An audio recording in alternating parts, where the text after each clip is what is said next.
Good day, sir. I am Pantamar Clarence, 20 years old from Ormoc City, and my section is third year Delta.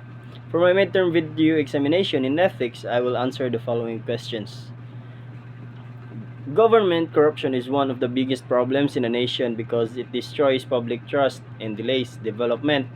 When government funds are corrupted, the people suffer because money intended for hospitals, schools, roads, and public services is lost. In my opinion, the death penalty should not automatically be the solution to corruption, even if the corruption is a serious crime. While many people believe that severe punishment can create fear and stop others from stealing public money, the death penalty raises serious moral and ethical concerns. First, human life has value, and taking a life as punishment may violate the moral principle that every person has dignity, even if they committed wrongdoing. Ethics teaches us punishment must be just but also humane. Second, corruption cases can involve false accusations, political revenge, or incomplete evidence. If a person is executed and later found innocent, that mistake can never be corrected. Instead of death penalty, I believe stronger anti-corruption laws, lifetime disqualification from public office, imprisonment, and returning stolen wealth are better solutions. For example, corrupt officials should be forced to return all stolen money so it can still benefit the public.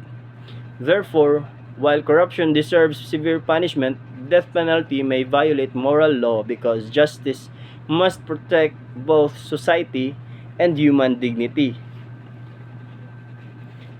And abortion is one of the most debated social issues because it involves two important values: the rights of the mother and the value of unborn life.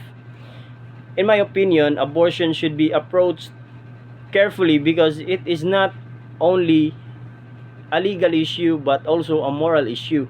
Some people say it is my body and I have the right to do whatever I want because the woman carries the physical, emotional, and financial burden of pregnancy.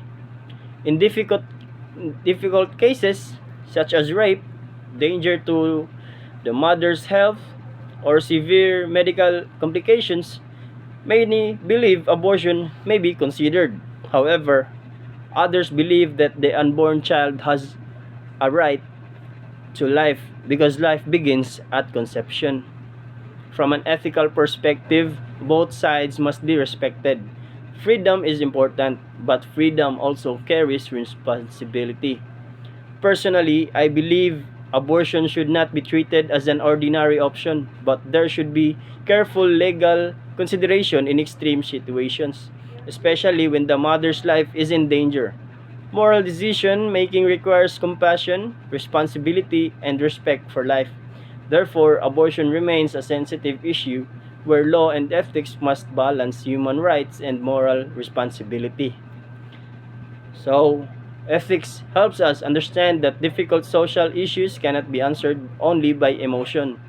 We must use reason, moral principles, and concern for human dignity in making decisions. That's all.